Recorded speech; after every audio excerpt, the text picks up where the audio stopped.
안녕하세요. 코하 투더골드문 진행의 이정원입니다. 시장이 급등락을 계속해서 반복하는 가운데 비트코인이 29,800달러 선에서 지지를 확인했습니다. 시장에서 인플레이션과 또 러시아, 우크라이나 사태로 인해서 지금 매우 혼란한 상황인데요. 이런 상황일수록요, 저희가 계속해서 투심 잃지 않으셨으면 좋겠습니다. 이런 상황에서는요, 저희가 좋은 코인을 가려내는 옥석을 가려내는 시간이라고 생각하시면 좋을 것 같습니다. 네, 또 이런 상황에서 투자 전략 어떻게 세워보면 좋을지 오늘 전문가님들 모시고 얘기 나눠보겠습니다. 네, 먼저 코인 한수님 오셨습니다. 안녕하세요. 네, 반갑습니다.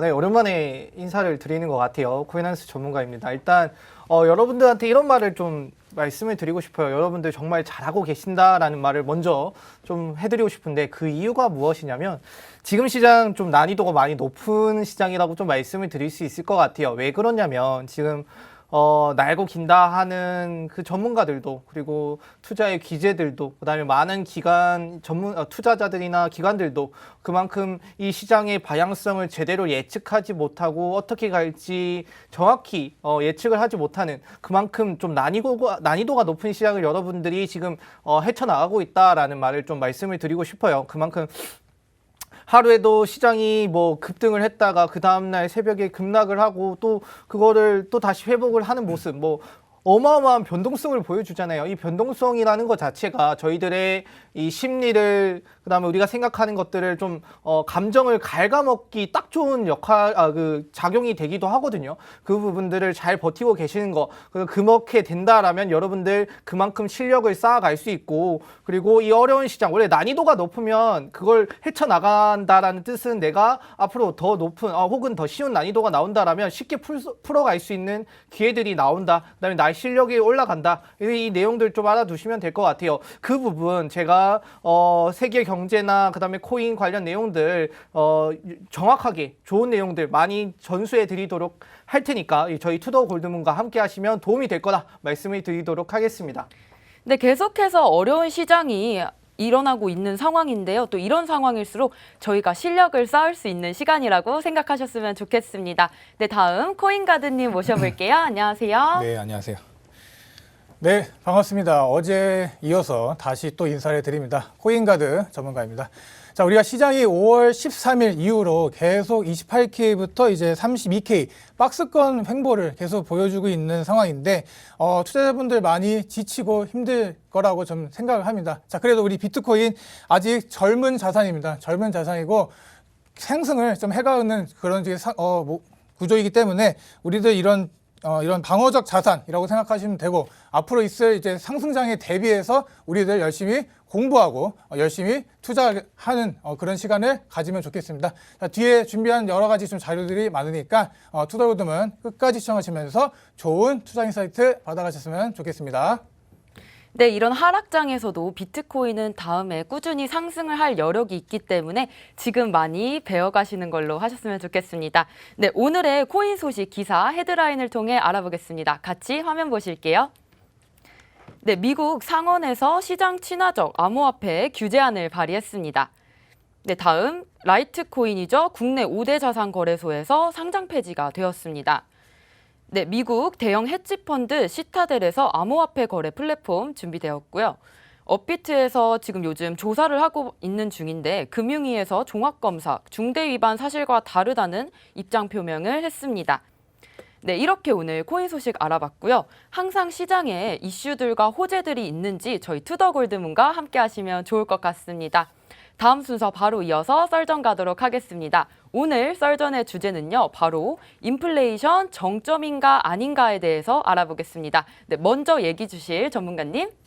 네, 제가 좀 먼저 얘기를 하도록 하겠습니다. 자, 우리가 좀 인플레이션에 대해서 좀 잘 아셔야 돼요. 또 인플레이션만 알아야 되냐? 아니죠. 금리와 인플레이션의 이런 상관관계에 대해서 좀 잘 아셔야 투자 잘 할 수가 있는데 자, 우리가 이제 팬데믹을 좀 극복을 하기 위해서 우리 지금 좀 미국도 그렇고 돈을 계속 풀어왔습니다. 뭐 천문학적인 돈을 좀 찍어내서 뭐 유동성을 좀 만들어냈는데 특히 우리 기축통화국이죠. 우리 미국은 엄청난 좀 대규모의 부양책을 좀 내놨다. 자, 그래서 지금 이런 상황에 금리를 만약에 지금 올리고 있잖아요. 올리고 있는 이 과정에 만약에 금리를 올리게 된다면 어떻게 될까요? 자, 기업을 중심으로 한 이제 시장 전반이 먼저 부담을 느끼겠죠. 자, 그렇게 부담을 느끼면 또 뭐 이자가 또 세지겠죠. 이자가 세지는 이 와중에 기업들의 좀 부채 상환 이런 것들을 좀 서두르게 되고 뭐 신규 대출도 어려워지기 때문에 기업뿐만이 아니라 우리 개인들에게 있어서도 상당히 좀 어려워진다. 자, 이렇게 되면 적극적으로 우리가 사업을 추진해 나가고 뭐 그렇게 뭐 사업을 추진해 나감으로써 이제 발생하는 고용들이 많이 줄어들겠죠. 그래서 이렇게 고용이 줄게 되면 우리들 성과 자체도 줄어들게 된다. 투자자들 자본시장에서 좀 나갈 수밖에 없다라고 좀 말씀을 드립니다. 자, 그래서 지금 이러한 상황에 미국의 연준이 어떤 행동을 취하냐, 인플레를 잡으려고 노력 중입니다. 뭐 논리는 간단해요. 뭐 이렇게 더 많은 이제 뭐 돈 많은 사람들이 더 많은 연료와 뭐 식량을 뭐 사용한다, 소비한다 하는 거니까 이렇게 더 돈줄을 좀 지어서 수요를 좀 죽여보자라는 좀 얘기인 것 같습니다. 자, 그래서 연준 현재 인플레이션이 2% 정도 내려가기 전까지는 계속해서 좀 금리를 올릴 거라고 좀 생각을 하기 때문에 우리들 지금 투자자분들 좀 뭐 강세장으로 가는데 인플레이션이 좀 어떻게 될까 이런 것들 좀 잘 상관관계를 알아보시면 좀 좋을 것 같습니다. 네, 그럼 코인가드님 네. 지금 강세장이 올 것이라고 예상을 했는데 그렇다면 강세장에 있을 때 인플레이션이 장애물이라고 생각하시나요? 우리가 뭐 장애물이 될 수도 있고 뭐 아닐 수도 있죠. 뭐 간단히 얘기를 드리면 자, 우리가 강세장으로 가기 위한 조건들은 좀 나중에 말씀드릴 건데 뭐 연준이 이게 금리 인상을 좀 멈추고 우리 대차대조표 6월 1일부터 이제 축소를 시작하는 이 QT 이것도 이제 좀 규모를 일정하게 좀 유지를 해야 된다라고 좀 말씀을 드리고 자, 이게 무슨 소리냐. 그래서 뭐 결국 시장에 돈을 계속 걷어들였던 걸 이제 회수하는 걸 이런 걸 좀 멈추고 다시 재공급을 해줘야 된다라는 좀 얘기입니다. 자, 근데 지금 이제 시작 단계입니다. 그렇기 때문에 지금 우리 CPI 지수도 이제 발표가 좀 되고 그런 상황이기 때문에 인플레이션은 이제 내 돈의 가치가 강제로 하락을 하게 되는 겁니다. 우리가 수중에 가지고 있는 돈 가지고 뭐 할 수 있는 게 적어지기 때문에 이러한 상황에 지금 서민들, 시민들 뭐 다 많이 힘들어할 거다. 뭐 저도 다 마찬가지입니다. 그렇기 때문에 우리 미국이 중간 선거가 11월에 있죠. 그 11월에 중간 선거가 있는 이 시점에 어떤 조치를 취할 수밖에 없다라고 좀 말씀을 드리고 자, 서민들의 이제 실질적인 수입이나 이런 인플레이션 같이 계속 줄어들고 있기 때문에 지금 이 시점에서 식품이나 이런 에너지 이런 인플레를 잡지 못하면 항상 역사적으로 약간 혁명이 일어났습니다. 자, 그런 것들 좀 주의해야 된다라고 좀 말씀을 드릴 수가 있겠습니다. 그러면 제가 코인 가드 전문가님께 한 가지 또 네네. 여쭤보겠습니다. 지금 뭐 강세장이 이제 올 수 있다라고 생각을 하셨는데 이 맞아요. 강세장이 올 수 있는 조건이 또 어떤 게 있을까요? 조건들은 좀 여러 가지가 있죠. 지금 제가 계속 말씀을 드리는 것 같은데 첫 번째로 이렇게 좀 미국 고용 시장이 좀 탄탄합니다. 지금. 그런데 이렇게 노동 참여율이 팬데믹 이전보다 좀 낮고 이제 일을 하려고 준비한 사람들이 더 많아지고 있다라는 걸 좀 말씀을 드리고 자, 이들이 이렇게 일자리를 찾아 나오고 직업을 갖고 이렇게 활동을 하게 되면 뭐 이런 공급망 문제도 자연스럽게 해결이 된다라고 말씀을 드리고 이렇게 공급망 병목 현상이 좀 줄어든다, 해결이 된다 하면은 지금 뭐 여러 가지 뭐 물건 배달이나 이렇게 하는 거에 좀 현상이 좀 지체가 되지 않겠죠. 그래서 뭐 최근에 있었던 이제 LA에 있었던 이제 선박이 다 지체돼 있었고 우리도 트러커들이 없어가지고 지금 뭐 물건을 실어 나올 수도 없었던 이런 것들 좀 말씀드릴 수 있겠고 자, 우리 중국이 또 봉쇄해서 이제 풀려난다라는 것 좀 말씀드릴 수가 있겠습니다. 자, 그리고 이제 마지막으로 미국 소비자들이 건실한 소비가 현재 이루어지고 있습니다. 뭐 신용카드 지출이 팬데믹 이전으로 좀 이제 수준으로 돌아갔기 때문에 막 카드를 막 쓴다는 얘기가 아니에요. 막 내가 가지고 있는 돈 막 쓰고 소비를 하겠다 이 얘기가 아니라 지금 가계의 재정 상태는 그 어느 때보다 탄탄하다. 우리들 뭐 통장 잔고를 확인하면서 이렇게 소비를 한다라고 좀 보시면 될 것 같고요. 자, 마지막으로 이제 뭐 그렇다면 지금 이 상황이 우리 인플레이션을 자극할 정도의 엄청난 과열이 우리 자산 시장에 왔는가를 보면은 그것도 아니죠. 그렇기 때문에 비트코인 많이 떨어졌잖아요. 그런 걸 보면은 현재 이런 좀 제가 조건들을 지금 여러 가지 조건들을 말씀드렸는데 이런 조건들이 잘 해결이 되고 잘 좋은 모습을 보이면 강세장으로 가는 척도가 나오겠죠. 이렇게 말씀드릴 수 있겠습니다. 일단 앞에 말씀해 주신 것처럼 일단 뭐 강세장에 대한 조건은 좀 잘 들었는데 아무래도 저는 일단 인플레이션 자체가 지금 좀 잡히기에는 좀 문제가 있다라고 생각을 하는 편이라서 그 내용을 좀 말씀을 드리려고 해요. 일단은 최근에 사람들이 많이 얘기를 합니다. 스태그플레이션 관련해서도 내용을 많이 얘기하는데 일단은 이 스태그플레이션 그냥 쉽게 얘기해서 그냥 경기는 침체가 이어지고 있고 그다음에 인플레이션은 계속 발생하고 있는 상태를 좀 말씀을 좀 할 수 있죠. 이 부분들이 지금 많은 기관 투자자들이나 좀 그 전문가들이 분석을 해놓는 부분이기도 합니다. 자, 왜 그러냐면 일단 전체적으로 많은 이제 뭐 한국은행이나 그다음에 전 세계 은행 같은 곳에서 뭐 경제 성장률을 좀 예측을 하고 전망치를 내놓기도 해요. 근데 한국 같은 경우도 최근 경제 성장률 전망치를 3%에서 2.7%로 낮추는 다소 좀 약한 모습을 보여주면서 심리가 위축이 된 모습을 보여주면서 올해 이 한국의 경제 성장률이 좀 낮아질 것이다. 그 이유가 무엇이냐? 여러분들이 많이 아시는 내용들이에요. 그냥 계속 다뤄왔던 내용들이고 뭐 거기서 추가되거나 나빠진 것들은 없습니다. 근데 여기서 추가된 내용들은 없지만 더 나빠진 내용들이 있죠. 어떤 거냐면 일단은 러시아 우크라이나 내용들은 계속 이어지고 있죠. 그 이어짐에 따라서 거기서 우리가 나비 효과로 받는 영향을 제가 조금 이따 말씀을 드릴 거고요. 그리고 최근에 뭐 중국, 상해, 뭐 봉쇄 이런 부분도 있었을 거고요. 그 다음에 인도 같은 경우도 최근에 폭염을 통해서 폭염이 일어나니까 밭에 나가서 농사를 해야 되는데 농사할 수도 없고요. 그런 부분이 계속 나오잖아요. 그렇다 보니까 경제적으로 인플레이션은 증가하고 사람들은 돈벌이는 줄고 그럼 어떻게 돈을 어디서 구합니까? 돈은 구할 데는 없는데 금리 인상했죠. 내가 빚은 늘어나는데 그렇다고 내가 지금 사람들 MZ 세대가 문제가 뭐냐면 자기들이 그 워라밸이라고 하죠. 이 워라밸을 지키기 위해서 또 취직도 잘 안 해요. 근데 기업 입장에서는 사람이 있어야 내가 그 일을 시켜가지고 회사가 굴러가는데 그러지 못하는 상황이 계속 발생하고 있거든요. 결국에는 이 악순환이 계속 되풀이되는 부분이 있기 때문에 이것이 마지막에는 스태그플레이션으로 갈 가능성이 있다. 많은 기관 투자들이나 은행들이 그런 얘기를 좀 내놓고 있다. 말씀을 좀 드릴 수 있을 것 같아요. 그리고 여기서 보면 우리가 좀 질문 하나 드리면 이거 식량에 대한 문제가 좀 많습니다. 지금 뭐 여러 가지 지금 전쟁 때문에 뭐 식량 뭐 곡물가도 많이 오르고 그래서 약간 이런 식량 인플레이션의 좀 문제에 대해서는 좀 어떤 게 있는가도 좀 개인적으로 좀 궁금해서 좀 여쭤보도록 할게요. 일단 뭐 말씀해 주신 것처럼 일단 식량에 대한 내용들이 정말 여러분들도 이제는 실생활에 많이 느끼실 거예요. 어떻게 느끼냐면 최근에 뭐 밀값 올라갔죠. 그다음에 뭐 쌀은 뭐 빼고 뭐 고기값 올라간다, 밀값 올라간다, 뭐 석유 이런 것도 올라간다. 그리고 그다음에 또 저희가 나가서 먹기에 겁난다. 이제는 뭐 치킨이든 햄버거든 그다음에 외식 관련해서 내용들도 비용이 다 올라갔고요. 뭐 우유 이런 부분들도 계속 올라가고 있는 모습을 좀 확인할 수 있고 이게 뭐 전 세계적인 것뿐만 아니라 국내에서도 좀 느낄 수 있는 부분이 될 것 같아요. 자, 거기서 이유가 뭐냐면 일단은 우크라이나 러시아 사태를 좀 얘기를 들 수 있을 것 같아요. 러시아랑 우크라이나 자체가 또 어마어마한 곡창지대 곡창을 저장하는 이 나라로 좀 이렇게 유명한데요. 그 부분에서 차질이 생기다 보니까 자 우크라이나가 이 곡창지대 이 밀 같은 걸 만들어서 어디다 보통 수출을 했냐. 보통 저희 못 사는 나라들 있죠. 신흥국이라고 해요. 신흥국이나 개발도상국 이런 곳이라고 하는데 그 나라에 이제 많이 수출을 했습니다.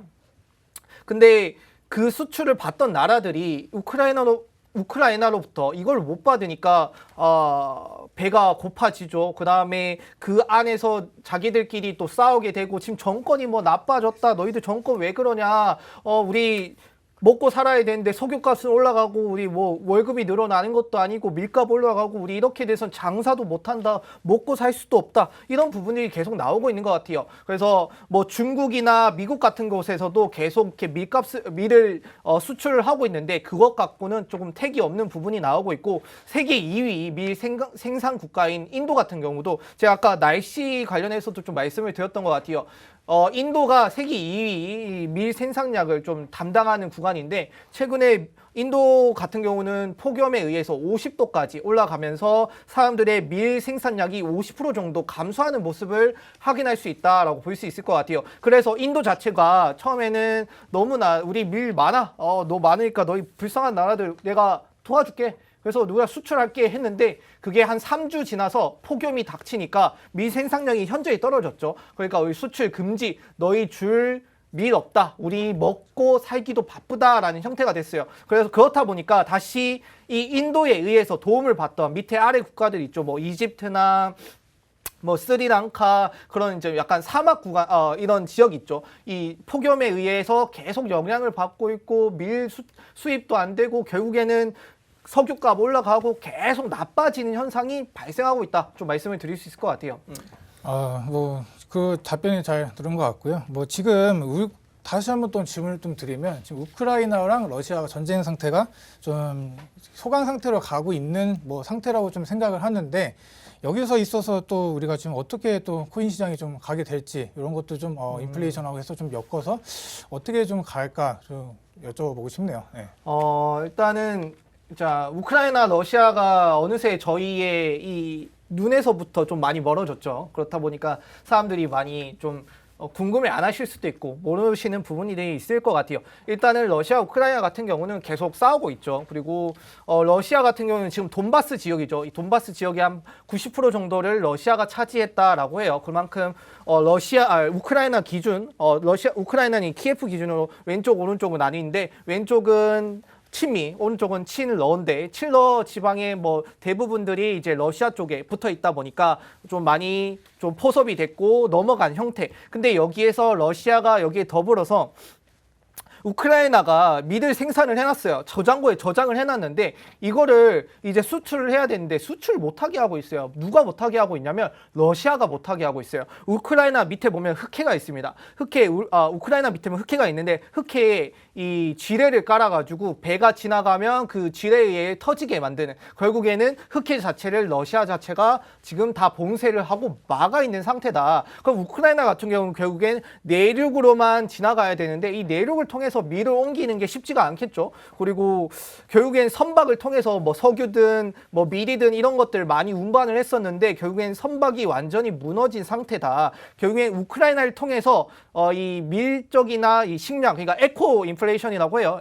이 결국에는 지정학적이거나 날씨를 통해서 받는 인플레이션이라고 하는데 이 에코 인플레이션이 해소될 가능성은 현저히 좀 적어 보인다. 뭐 우크라이나 입장에서는 러시아한테 우리 언제든지 너희들이랑 화해할 준비가 되어 있는데 근데 러시아가 그걸 바라지 않는다. 그렇기 때문에 러시아가 뭐 먼저 화해의 손길을 내밀거나 우리가 이렇게 휴전을 하거나 그렇지 않으면 우리는 끝까지 싸울 생각이 있다. 이런 식으로 얘기를 좀 내놨어요. 그래서 결국에는 그 곪고 골마서 나중에 어떻게 될지는 모르겠지만 지금 당장 그 부분들이 해소가 되지 않는다라면 점차 악화될 가능성이 좀 높아 보인다. 말씀을 좀 드릴 수 있을 것 같아요. 네, 지금 코인 한수님께서는 시장이 계속해서 인플레이션 때문에 악화가 되고 있는 상황이라고 말씀을 주셨는데요. 그렇다면 코인가드님께 질문 드리겠습니다. 네. 그럼 지금 시장 바닥을 다지고 있는 건가요?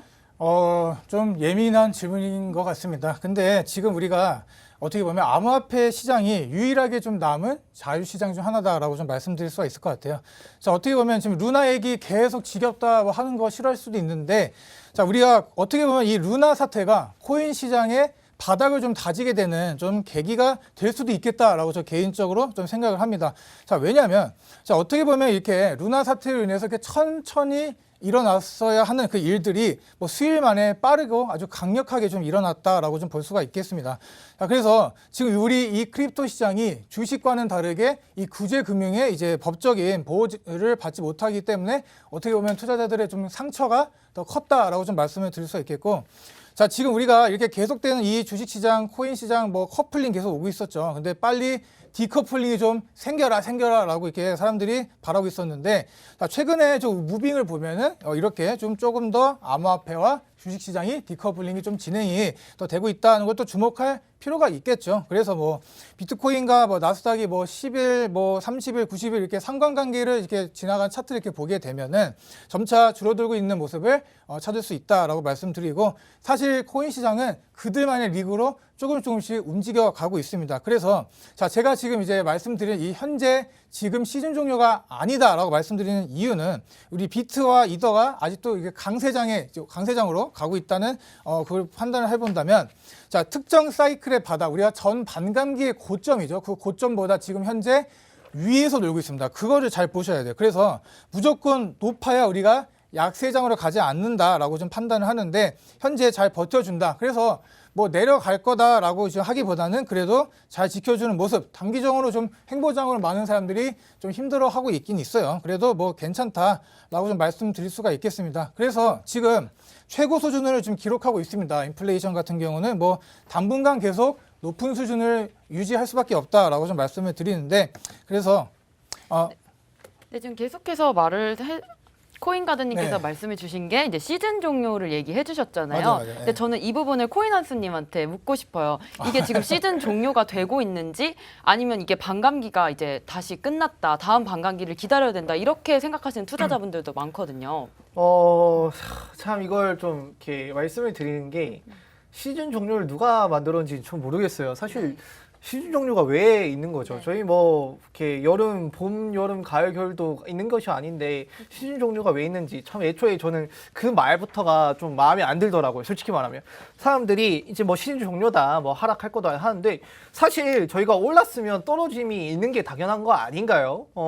우리가 그 전에 오를 때 수익을 봤다라면 그만큼 우리가 본 것만큼 또 기다림을 가져가는 시간을 우리한테 주는 건데, 그것마저 못 기다려서 우리가 떨어지는 거에 대해 우리가 계속 뭐 이거 뭐 바닥까지 간다 이렇게 한다 이렇게 하는데, 사실 그게 아니라 우리는 끝까지 올라갈 수가 없어요. 모든 차트가 그래요. 금융시장, 전통 금융시장 몇백 년째 이어진 이 시장도 그랬어요. 올라가면 떨어짐이 있어요. 올라가면 또 떨어짐이 있고, 떨어짐이면 올라감이 있는 거를 인지를 하셔야 되는데, 이게 뭐 시즌 종료다 아니다 이런 말을 한다는 것 자체가 저는 좀 아닌 것 같다라고 좀 생각을 하고 있고, 지금 떨어진다라는 것 자체가 지금 몇 개월째 걸쳐서 떨어지고 있죠. 이렇게 기간이 길게 떨어진다라는 뜻은 이제 하락이 끝나간다라고 보셔야 되는 거지, 이게 시즌 종료다, 이제 이걸 다시 거들떠 보지 말자, 이렇게 해석을 하셔는 안 된다 말씀을 드리도록 하겠습니다.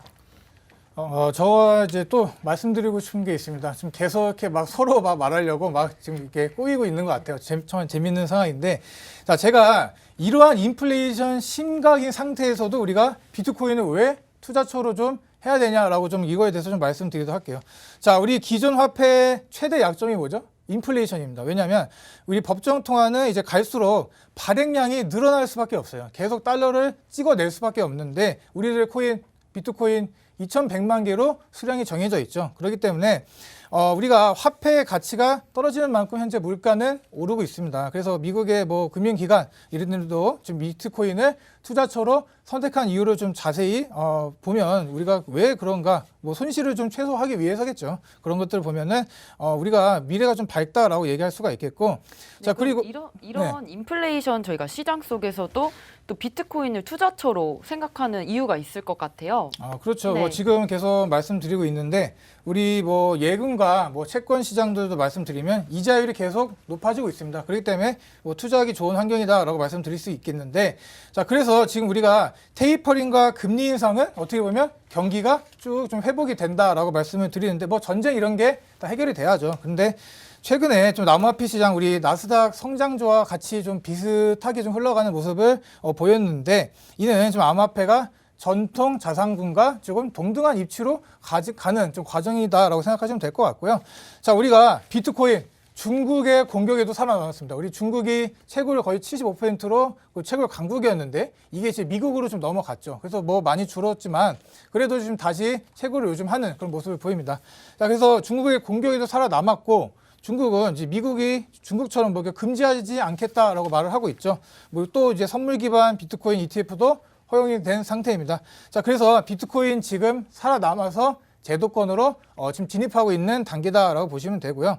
자, 우리가 이런 자산 거품 붕괴와 인플레이션에 대한 뭐 따른 이제 통화 가치 하락 속에서 우리 사람들이 찾고 있는 대안으로 비트코인밖에 없다라고 저는 말씀드릴 수가 있겠고, 자 결론은 제가 좀 말씀드린 결론은 자 우리가 이런 물가 상승, 지금 물가 상승이고 인플레이션이 좀 심각합니다. 이런 상승은 어떻게 보면 투자에 좀 우호적인 투자 환경을 오히려 비트코인으로 유동성이 들어올 수 있는 그런 거를 말씀드릴 수가 있겠고, 인플레이션은 비트코인의 가격이 뭐 상승으로 이루어지지 않을까라는 좀 생각을 말씀을 드리겠습니다. 네, 일단 코인 가드 전문가님께서 말씀해 주신 거에 좀 덧붙여서 말씀을 좀 드리도록 할게요. 비트코인의 가치는 아무래도 인플레이션에 좀 많이 더 빛을 발할 것 같아요. 무슨 말이냐면 이 비트코인 자체는 어차피 수량이 한정돼 있기 때문에 다른 것들의 가치가 떨어진다라는 뜻은 그거의 해지 수단으로서 다른 것의 가치가 올라가야 되는데 사람들이 회피 수단으로서 작용하겠죠. 그 회피 수단으로서 작용을 하기 위해서는 어떤 대안이 있냐 생각을 해보니까 뭐 부동산이 될 수도 없어요. 최근에 부동산이 나쁘기도 하고요. 그 다음에 그렇다고 해서 전통 금융시장이 되냐, 그것도 아닌 것 같아요. 차라리 수량이 한정돼 있고 내가 노력한 만큼, 그리고 많은 사람들이 별거 없는 거에, 별거 수량이 없는 거에 많이 좀 이렇게 좋아하시잖아요. 그리고 우리가 전 세계에 하나 있는 거에 몇백억, 몇천억의 가치를 매기듯이 수량이 적은 거에 또 우리가 또 애타게 또 이걸 원하고 갈구하는 분들이 있을 것 같아요. 그 부분들이 이 해지 수단으로서 비트코인이 작용할 가능성이 높다. 그렇게 되면 이 비트코인 한정돼 있고 앞으로 뭐 몇백 년에 걸쳐서 또 채굴이 되겠지만 그만큼 희소성이 높아지고 가격이 올라갈 가능성이 있다. 그리고 여기에 더불어서 최근에 비트코인의 그 결제 관련 채택률이 많이 높아지고 있어요. 그러면 사람들이 비트코인을 통해서도 많이 결제를 해야 되기 때문에 이 비트코인을 매수하는 횟수가 늘 것이고 유동성이 늘 것이다 라는 걸 좀 추가로 말씀드리고 싶습니다. 네, 오늘 이렇게 인플레이션 정점인가 아닌가에 대해서 두 분 전문가님 모시고 얘기 나눠봤습니다.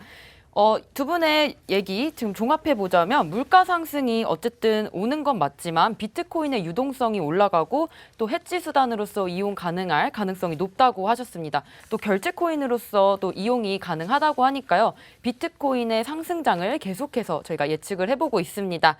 네, 오늘 이렇게 저희가 인플레이션 정점인가에 대해서 알아봤고요. 저희는 잠시 뒤 코인스쿨로 돌아오겠습니다.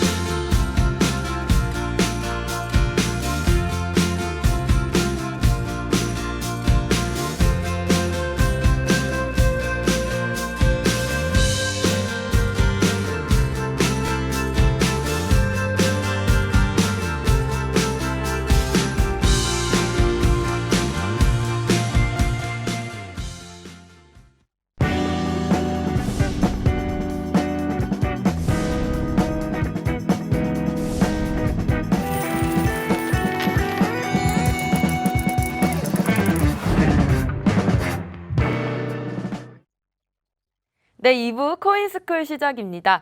네, 2부 코인스쿨은요, 전문가님께서 강의해주는 시간인데요. 오늘은 또 멋쟁이 코인가드님께서 강의를 해주실 예정입니다. 오늘요, 불플래그와 베어플래그 차트 패턴에 대해서 얘기해 주실 건데요. 그 다음에 오늘 강의에서는 많은 정보 좀 얻어가셨으면 좋겠습니다. 코인가드님 모셔볼게요. 네, 안녕하세요. 자, 2부 진행하는 이제 실전 매매 정석, 코인가드 전문가라고 합니다.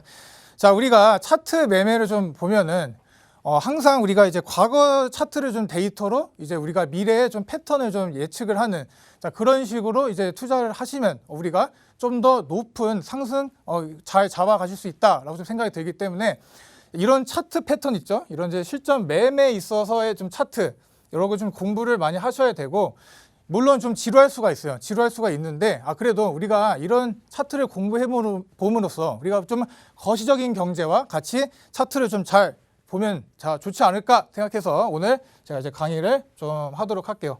자, 좀 화면 넘겨보면, 자, 오늘 제가 말씀드릴 패턴, 이 이제 불리시 플래그 또 베어리시 플래그, 그래서 상승 깃발형 패턴이고 이제 우리가 상승 추세로 갈 때 나오는 좀 패턴입니다. 그래서 이런 식으로 이제 주가가 좀 올라가다가 이렇게 횡보를 합니다. 이렇게 횡보를 하다가 다시 여기서 이렇게 쭉 올라가는 자, 이런 패턴인데 여기가 지금 현재 이렇게 우리가 선을 그어볼 수가 있을 거예요.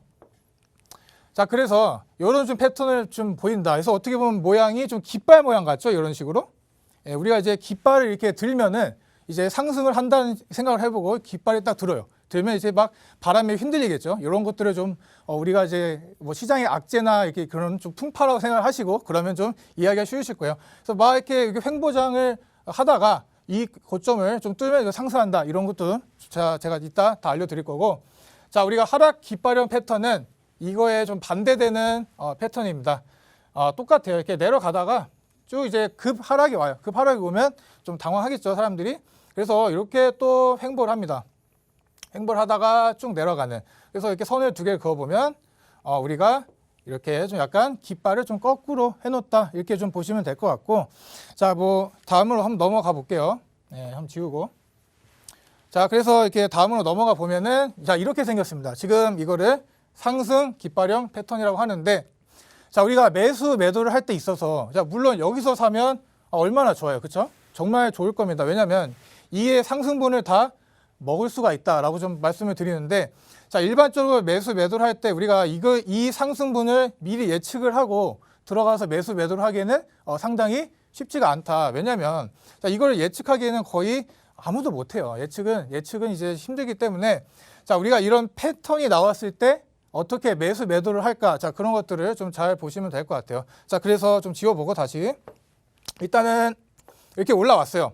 올라왔고 다시 횡보를 하는 이 와중에 올라간다. 자, 이런 모양을 지금 그린다는 것을 다시 한번 알려드렸고, 자, 그래서 이제 우리가 실전으로 좀 가봐야겠죠. 실전에 어떻게 지금 이거 가지고 매수 매도를 하나라고 좀 말씀을 드리면, 자, 이렇게 똑같은 그림을 또 가져왔는데, 자, 우리가 상승 플래그 패턴 같은 경우에는 우리가 거래량을 좀 잘 보셔야 돼요. 거래량. 자, 하락 이제 그 베어리시 패턴보다는 상승에 올라갈 때, 자, 주가가 이렇게 상승을 하면서 이제 거래량이 장대 거래량이 이렇게 딱 뽑아주고 주가가 이제 횡보를 하죠. 횡보. 계속 이렇게 내려옵니다. 근데 제가 아까 전에 말씀드린 이 패턴은 제가 아까 그림을 이렇게 그렸죠. 이렇게. 자, 이렇게 그렸습니다. 그래서 이런 깃발형이 나온다라고 말씀을 드렸는데, 자, 이런 패턴이 더 좋아요. 어떻게 보면 상승을 하고, 자, 우리가 고점을 이렇게 낮춰주는 거예요. 예, 고점을 낮춰주는데 우리 저점도 역시 이 부분들, 이 저점도 계속 같이 이렇게 낮춰주는, 자, 이런 패턴이 나와주는 게 가장 좋다. 자, 그런데 이런 패턴이 나올 수도 있다라고 해서 우리가 이 상승 깃발형 패턴을 무조건 이제 뭐 단일화를 할 수는 없어요. 그리고 상승 깃발형하고 좀 비슷하게 나오는 또 페넌트 패턴도 있는데 그거를 제가 오늘 좀 다 다루기에는 좀 시간이 좀 부족할 것 같다라고 좀 말씀을 드리고, 자, 이걸 또 좀 지워보고, 자, 그래서 이런 식으로 거래량이 좀 이제 중요하다라고 말씀을 드리는데, 우리가 이렇게 아까 말씀드린 상승할 때는 거래량이 나와줘야 되는데 우리가 이렇게 횡보하는 이 와중에는 거래량이 말라줘야 돼요. 이렇게 천천히 내려가는 이런 모습을 좀 보여주는 빈도가 상당히 높다라고 좀 보시면 되고, 자, 그래서 우리가 매수 매도를 어디서 해야 되냐 이런 거를 좀 잘 봐야겠죠. 우리가 자, 여기서 매수를 못했어요. 오케이, 괜찮아. 매수를 여기서 못했다. 괜찮다.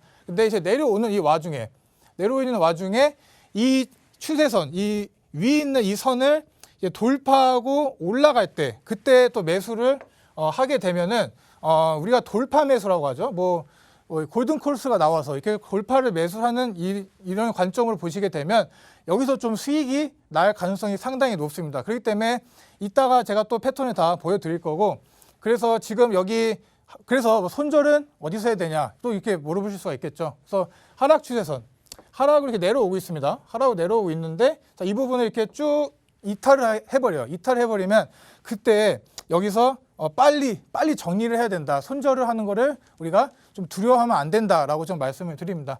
자, 근데 여기서 또 이제 중요하게 봐야 될 게, 우리가 이렇게 뭐 거래량이 감소되고 뭐 이렇게 뭐 하락에 좀 구간이 각도가 이렇게 작아지는 거 이런 걸 좀 보면은 추세 좀 지속이 어떻게 되냐 이런 걸 좀 판단을 할 수가 있습니다. 그래서 이렇게 손절을 하는 거를 좀 그렇게 막 크게 두려워하지 마시고, 또 우리가 여기서 돌파를 해서 매수를 한다 해도 이게 다시 이렇게 뚫고 내려올 수도 있어요. 그런 것들도 좀 조심히 잘 보시면 될 것 같다. 그래서 이 패턴 우리가 지금 상승장이 아니죠. 지금 막 비트코인이 막 올라가고 있는 그런 상승장이 아니기 때문에 뭐 쉽게 우리가 볼 수 있는 패턴은 아닙니다. 그런데 우리가 최근에 이렇게 알트코인들 막 급상승하는 그런 과정에서는 가끔 나오기 때문에 야, 이 패턴을 자 그대로 예상을 해서 이 다음 움직임은 이렇게 될 거니까 여기서 이렇게 예를 들어볼게요. 이 다음 움직임은 이렇게 갈 거여서 여기서 뚫을 것 같으니까 여기서 매수를 미리 해야지라고 하면 그런 센스를 취하시면 안 됩니다. 자, 우리가 차트나 이런 거는 항상 후행성이에요. 후행성. 그렇기 때문에 우리가 다 지나오는 걸 가지고 미래의 패턴을 비슷한 패턴이 있다라는 거 가지고 이제 예측을 하는 거기 때문에 자, 이런 것도 이제 패턴은 패턴일 뿐이지 뭐 우리가 이 패턴을 절대로 막 맹신을 해서 이렇게 갈 거니까 자, 지금 여기서 들어가야 되나요? 여기서 막 뭐 끝내야 되나요? 이렇게 하시면 안 된다. 자, 우리가 패턴 중에 하나, 그 많고 많은 패턴 중에 하나다라고 보시면 될 것 같고요. 자, 그래서 다음으로 넘어갈게요. 자, 이런 패턴이 나왔죠. 제가 아까 말씀드린 이게 내려오면 좋다. 이런 식으로 상승 깃발형이 이렇게 올라가는 스탠스가 좀 좋다. 이렇게 나오는 가능성이 높다라고 말씀드렸는데 자, 요런 패턴도 나올 수 있어요. 자, 요런 패턴도 우리가 이 기대형 패턴이 나오는 데 있어서 자, 여기는 이제 터치를 했죠. 근데 여기는 터치를 했고 자, 여기는 이제 터치했고 자, 우리가 항상 이런 이제 업다운이 나오는 게 이게 항상 다 터치를 이렇게 할 필요는 없다. 자, 요것도 좀 제가 말씀을 좀 드리고 싶고 그러니까 요런 변칙 변수사항이 상당히 많습니다. 그렇기 때문에 자, 이렇게 패턴상 우리가 좀 배운 대로 하면은 어디서 매수를 해야 되죠, 여러분? 이거를 뚫고 올라갔을 때 매수해야 되는 이게 뚫고 올라갈 때 매수. 또 여기서 이게 만약에 떨어지는 지금 기미가 보인다. 그럼 빨리 정리할 수 있는 그런 용기도 필요하다라고 좀 말씀 드릴 수가 있겠습니다. 그래서 여러 가지 이 차트 안에서도 다 숨어 있는 패턴들이 엄청 많은데 시간상 이게 다 말씀드릴 수가 없기 때문에 조만간 또 계속 좋은 패턴 가지고 와서 말씀을 드릴 거다라고 말씀드립니다. 자, 그래서 이거는 제가 직접 찾아왔습니다. 직접. 자, 우리 리플 투자하시는 분들 많죠. 리플 투자하시는 분들. 리플이 지금 여러 가지 좀 상황이 좀 소송도 있고 힘듭니다. 이런 상황에서 자, 리플 차트로 한번 제가 그래도 많이 투자하고 계시기 때문에 이 패턴을 좀 말씀을 드릴게요. 자, 리플 자, 어디죠? 어디서 찾을 수가 있을까요, 여러분? 자, 어디서? 자, 여기 딱 제가 그어놨죠. 네, 그어놨기 때문에 아실 수 있을 것 같은데 자, 여기서 이렇게 상승이 나왔습니다. 상승. 자, 상승이 나왔고 다시 한번 이렇게 똑같은 이제 깃발형으로 이렇게 내려주고 있죠. 이런 식으로. 그래서 이 부분을 뚫으니까 상승한다. 자, 그런데 여기서 좀 여러분들이 또 배우셔야 할 게 있는 게 자, 다시 한번 다 지워보고 말씀드릴게요. 자, 이번엔 파란색으로 한번 그어볼게요. 자, 여기 보시면 이 빨간색 제가 깃대라고 하죠. 깃대. 이거를 깃발이라고 하고 이 깃대 올라간 이 깃대와 지금 여기서 봤을 때 이제 하락을 이제 멈추고 이제 다시 올라갈 기미가 보이는 이 깃대 이 두 개의 길이를 제가 그냥 컨트롤 C에서 컨트롤 V로 붙여놨어요. 그런데 자, 길이가 어떻게 되죠? 똑같아요. 그러니까 우리가 이런 거 깃발 패턴을 보더라도 자, 매수 매도를 하는 데 있어서 목표가까지 한번 어디까지 갈 것인가라고 이런 것도 한번 우리가 잡아볼 수가 있겠다. 자, 그런 것도 좀 제가 알려드리고 싶어서 이제 리플 차트에서 가져왔다. 자, 그래서 중요한 거는 자, 깃대가 이렇게 내려와요. 내려와서 이제 하락부터 이제 하락이 아니지 저점 부분부터 이 깃대를 이렇게 쭉 세웠을 때 이만큼 이제 그 길이를 세워서 했을 때 똑같다. 그래서 우리가 이 정도 오면은 이 정도 와서 수익을 만약에 여기서 잘 샀어요. 잘 사서 이 정도 오면은 매도도 할 줄 알아야 된다. 우리가 수익을 실현할 줄도 알아야 된다라고 좀 말씀을 드립니다. 자, 그래서 이렇게 좀 이렇게 실전 차트로 이제 왔고요. 자, 다음에 볼 거. 자, 반대입니다. 반대. 하락 추세. 하락입니다. 하락.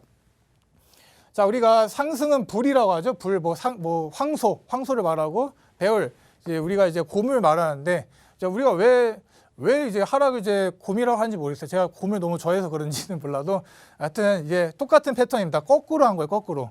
자, 하락에 충격을 먹어요, 사람들이. 그 다음에 이제 계속 이런 조정이 이제 나오다가 다시 한번 쭉 내려오는. 그래서 이 부분을 이제 이탈을 하게 되면 역시 빨리 잘라줄 줄도 알아야 된다. 자, 이거 지금 이제 여러분들 어느 정도는 이해가 되셨을 거라고 생각이 듭니다. 그래서 다음으로 넘어가 볼게요. 자, 여기 보시면 BTC, 우리가 비트코인 차트예요. 비트코인.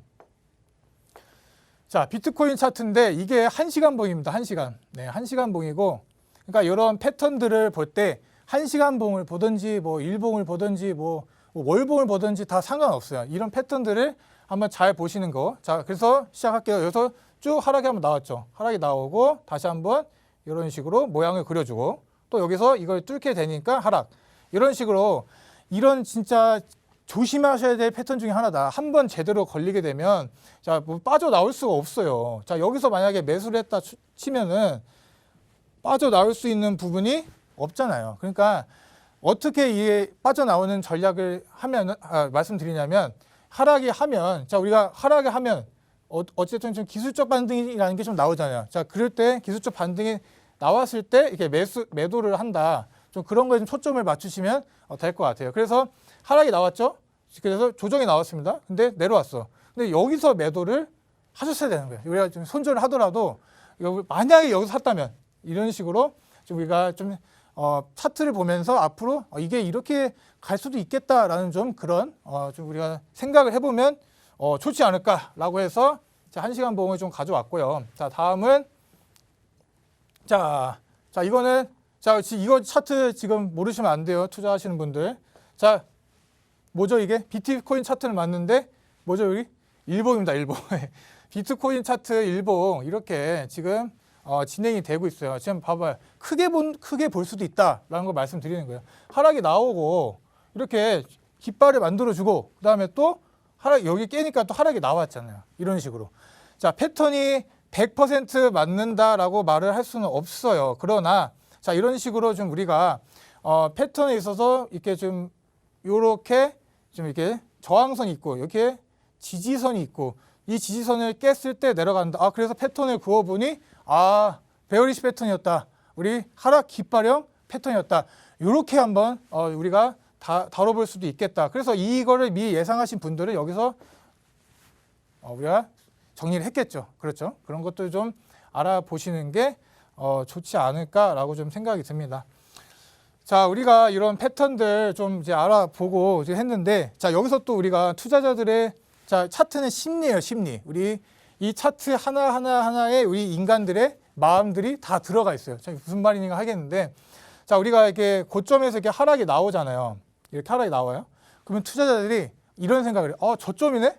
저점이다. 야, 여기서 사야겠다 해서 막 삽니다. 그러면 일시적으로 주가가 이렇게 오르죠. 이렇게 오를 수밖에 없어요. 그러면서 오름과 동시에 또 세력들이 이렇게 찍어 눌러요. 그런 식으로 이렇게 우리가 심리를 이제 우리가 대변을 한다라는 말씀을 드리고, 사실 이 깃발형 패턴 이 하나 가지고는 트레이딩하기가 이렇게 쉽지는 않아요. 그런데 우리가 하락 추세가 이어지는 이런 이탈 지점을 잘 찾아보자라고 좀 말씀을 드립니다. 자, 그래서 지우고 뭐 다음으로 한번 넘어갈게요. 네, 다음으로 넘어가서 자, 우리가 이렇게 패턴 얘기만 좀 주구장창 하면 여러분들 좀 재미없을 것 같아서 좀 요즘 뭐 라이트코인에 대한 얘기가 정말 많아요. 뭐 제가 뭐 지인들도 많이 물어보고, 라이트코인은 뭐 디지털 은이라고 불리잖아요. 라이트코인. 자, 라이트코인이 디지털 은이라고 부르죠. 은. 뭐 이렇게 뭐 근본이 있고 이렇게 시총도 높고 이런 코인이 지금 한국 코인에서 이제 한국 거래소에서 이렇게 지금 업비트, 빗썸, 코인원, 코빗, 고팍스 이렇게 원화마켓을 지원하는 5대 거래소가 거래 지원을 종료를 한다. 이런 좀 무거운 얘기가 나왔습니다. 그래서 자, 업비트 같은 경우 이제 6월 20일입니다. 뭐 빗썸 22일 뭐 이런 식으로 이렇게 시간이 얼마 안 남았어요. 그런데 이 상폐 기간이 끝나도 우리들 지금 뭐 전혀 뭐 걱정할 필요가 없는 게 한 달간의 이제 유예 기간을 주죠. 한 달간에 우리가 이 상폐가 돼도 뭐 우리 코인들 이제 다른 거래소로 좀 보낼 수가 있는 좀 그런 거를 좀 보여주기 때문에, 자, 그래서 이 라이트코인이 왜 이런 상황이 났나를 좀 더 간단히 말씀드리면, 지금 뭐 특근법이죠. 우리 특근법이 이제 뭐 민불이 뭐 발음도 어려운데 뭐 해리포터에서 따온 거라고 합니다. 그래서 이런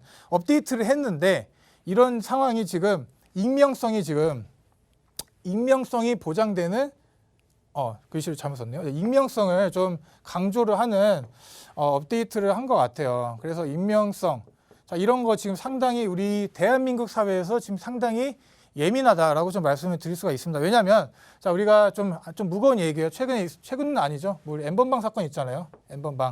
N번방 사건을 우리가 지금 결제한 코인이 이 다크 코인이라고 불리는 이 민불명부 업데이트라는 다크 코인을 지금 이제 다 그 모네로라는 코인이 있습니다. 그 모네로라는 코인으로 이제 그 결제를 하고 막 그랬기 때문에 지금 상당히 좀 어두운 이제 상황인데, 자, 그래서 지금 라이트코인 가지고 계신 분들이 있을 거 아니에요. 그래서 이 라이트코인 가지고 계신 분들, 만약에 내가 라이트코인을 그래도 우리 뭐 근본이 있는 코인인데 이걸 좀 계속 좀 홀딩을 하고 싶다라고 하시는 분들에 대해서 제가 좀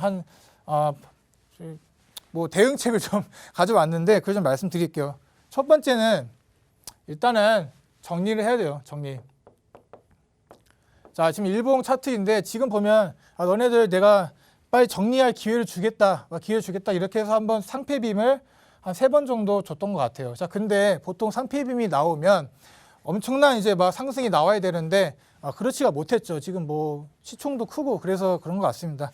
자, 그래서 어쨌든 지금 여기에서 사서 이렇게 수익 내고 계신 분들은 뭐 그렇게 많지는 않을 거다라고 좀 개인적으로 생각이 듭니다. 그래서 자, 라이트코인을 이제 뭐 끝까지 가져가실 분들, 첫 번째는 어쩔 수 없다.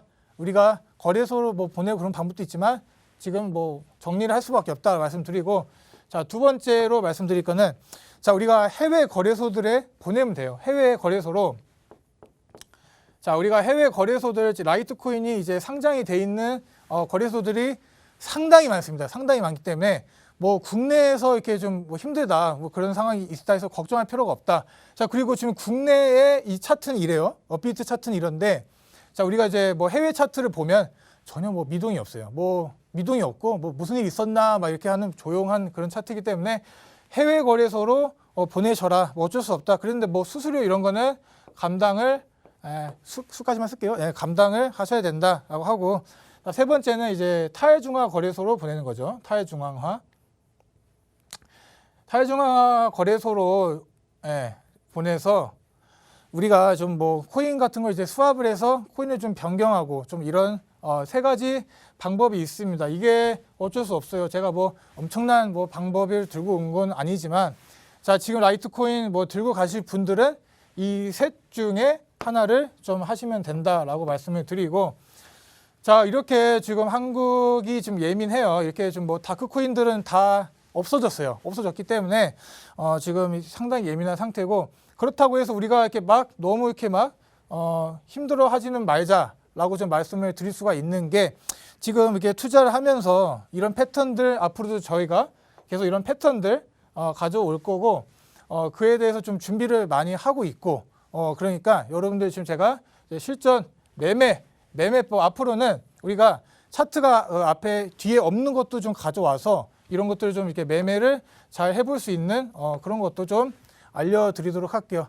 그래서 뭐 우리 코인 한수님 지금 라이트코인이 이런 상황인데 그런 거 좀 어떻게 보시는지 좀 궁금하기도 합니다. 어떻게 보세요? 뭐 라이트코인 같은 경우는 일단 원래 근본 코인이기 때문에 사실 라이트코인 자체가 뭐 문제가 되거나 그런 건 없어요. 그냥 다만 국내에서 이 규제들이 깐깐하기 때문에 당장 라이트코인을 국내에서 쓰기에는 어렵다라는 내용이거든요. 근데 아시다시피 근본 코인이고, 그리고 페이팔이라는 업체에서 이 라이트코인을 관련해서 또 결제 서비스를 이용하기도 한다라고 하니까 미래에 이 지금 떨어진 가격과 그다음에 앞으로 올라갈 가격을 대비를 해봤을 때 올라갈 가격이 더 많기 때문에 걱정하지 않아도 된다라고 좀 추가로 말씀드리고 싶습니다. 뭐 네, 이렇게 해서 오늘 강의 불플래그와 또 베어플래그, 또 요즘에 계속 이슈되는 코인이죠. 라이트코인까지 알아봤습니다. 오늘 배우신 부분들 정리하면서 투자 전략 꼼꼼하게 채워가셨으면 좋겠습니다.